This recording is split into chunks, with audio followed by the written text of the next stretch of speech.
Bueno muchachos, ¿qué se dicen? Esto es Beca en Motos y estoy en el segundo video que me han estado pidiendo en los comentarios de grabar la Pulsar NS 200 Fi, y en estos momentos el propietario Oscar me ha dado la oportunidad de grabar su moto y en estos momentos vamos a ver cómo empezamos. ¿Qué tienes para decir, Oscar?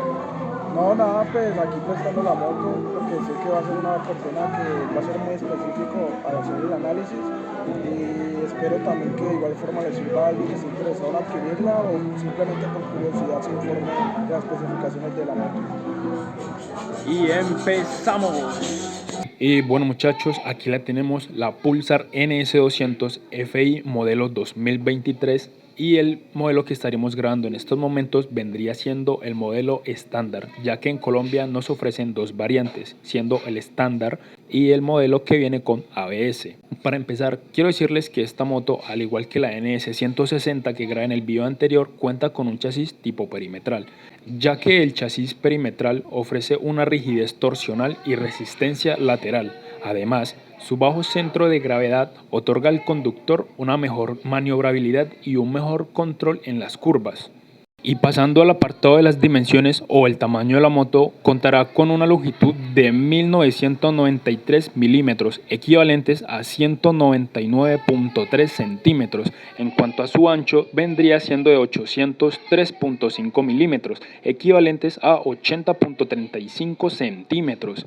Y en cuanto a su altura, vendría siendo de 1075 milímetros, equivalentes a 107.5 centímetros.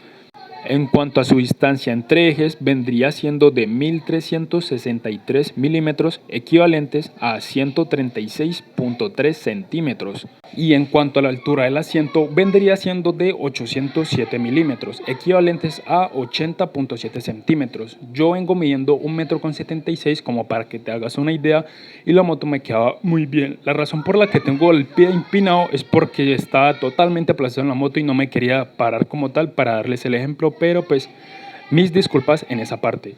Cuenta con un peso en vacío de 155 kilogramos, cierto detalle que no la hace ver ni tan pesada a pesar de su cilindrada, y soportando una capacidad de carga de hasta 150 kilogramos. Y si pasamos a la parte de su tanque, vendría contando con una capacidad de 12 litros, equivalentes a 3.17 galones, contando con una autonomía en promedio de 105 kilómetros por galón o más o menos 27 kilómetros por litro, ya que hay variantes que afectan en la autonomía de cualquier moto, como lo podría ser la altura a nivel del mar, el peso del acompañante al que llevas, las revoluciones a las cuales llevas la moto y hasta la presión de cualquiera de las dos ruedas, ya sea delantera o trasera, entre otros factores que pueden llegar a existir. Y ya que estábamos hablando de su tanque, al ser la relación de compresión de 11:1, significaría que su combustible vendría siendo de tipo extra. Aquí hago un pequeño corte para invitarlos a que en la caja de comentarios me dejen saber la autonomía real que ustedes han tenido en sus Pulsar NS200 Fi como propietarios y bajo qué circunstancias les ha bajado cierto promedio de autonomía. Si pasamos a la parte frontal, notaremos que su iluminación en la farola vendría siendo halógena, teniendo en sus direccionales unos bombillos incandescentes ofreciendo una mayor durabilidad, un mayor brillo y un menor consumo de batería. En cuanto a su iluminación, el único que vendría contando con luz LED vendría siendo el stop. En la parte de su suspensión delantera contará con una horquilla convencional telescópica con 130 milímetros de recorrido. Contará con un freno de disco ovulado de 260 milímetros, caliper de la marca Vibbre de 2 pistones, y se notará cierta tirilla que vendrá un poquito reforzada, no blindada, pero sí un poquito reforzada para evitar ciertos daños en momentos de caídas o de golpes. Teniendo una llanta delantera con unas medidas de 180 RIN 17 de la marca MRF, o más conocido aquí en Latinoamérica como Me Resbalo Fácil, donde en la presión de la llanta delantera se nos recomendaría que utilicemos un 25 PSI. Y pasando a la parte trasera, contará con un monosuspensión con nitrox o gas de nitrógeno, con 120 milímetros de recorrido, regulable en precarga.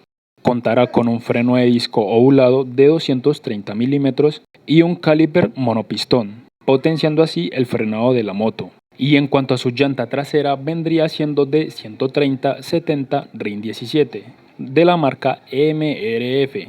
Y la presión recomendable vendría siendo de 28 psi, o en caso de que lleve acompañante, lo recomendable vendría siendo 32 psi.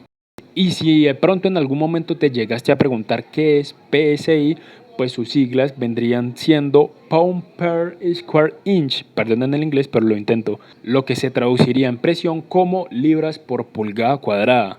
Pero ¿qué pasaría en caso tal de que seas un antisistema y no sigas las recomendaciones que aparecen en el manual de usuario? Bueno, en caso tal de que utilices poco PSI, deberías de saber que habría más fricción de las llantas hacia el asfalto. Eso equivale a que el motor tendría que generar más potencia, lo que conllevaría a un mayor consumo de combustible. Pero ¿qué pasaría en caso contrario? En el caso en el que utilices mucho PSI, deberías de saber de que habría menor contacto de la llanta hacia el asfalto. Esto puede llegar a repercutir en el frenado, ya que habría poco agarre, poca fricción para que los frenos se activen de una manera óptima. Continuando, esta moto cuenta con un motor 4 tiempo monocilíndrico SOHC 4 válvulas. Monocilíndrico de que tan solo tiene un cilindro, SOHC de que solo tiene un árbol de leva ubicado en la culata para accionar las 4 válvulas para el escape y la admisión del motor, contando con un diámetro por carrera de 72 milímetros por 49 milímetros. Y para hacerme entender en términos generales o lo más simple posible, quiero que te centres en la siguiente imagen, donde quiero que te centres en el cilindro, que vendría siendo toda esta parte, en el pistón, que vendría siendo este, y en el espacio que se encuentra de color azul. Y como ves en la imagen, el diámetro viene siendo, digamos, el espacio que hay en el cilindro, que vendría siendo, digámoslo así, este tubo por donde va a pasar el pistón, que vendría siendo este que ves aquí. Y si te fijas en la parte donde dice carrera, notarás que hay cierto espacio. Ese espacio que ves ahí es la carrera que hará el pistón, desde el punto muerto inferior, que es donde se encuentra, o mejor dicho, en el recorrido más bajo, hasta poder llegar al punto muerto superior, que vendría siendo el recorrido más alto al que puede llegar el pistón.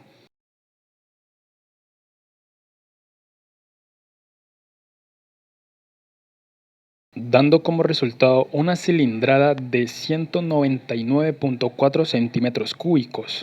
Además, contando con inyección electrónica, refrigerada por líquido y una transmisión de 6 velocidades, llegando en ciertos casos hasta los 149 km por hora, contando además con un encendido ECU, que significaría Engine Control Unit, o traducido al español, unidad de control del motor, siendo una microcomputadora con control completo sobre los sistemas de encendido y combustible, acompañado de funciones que estén relacionadas con el motor, como el ventilador del sistema de enfriamiento o electroventilador, que se encontrará situado en la parte posterior del refrigerante líquido. O en resumen, la ECU monitorea los diversos sensores para obtener el rendimiento del motor, como por ejemplo las RPM, posición del cigüeñal, la posición de la válvula mariposa y la temperatura del líquido refrigerante, entre otros. Y si pasamos a la parte de su tablero, notaremos que es mitad análogo y mitad digital con iluminación full LED. Y al momento de encender la moto, notaremos que se mantendrá en un ralentí de 1400 RPM.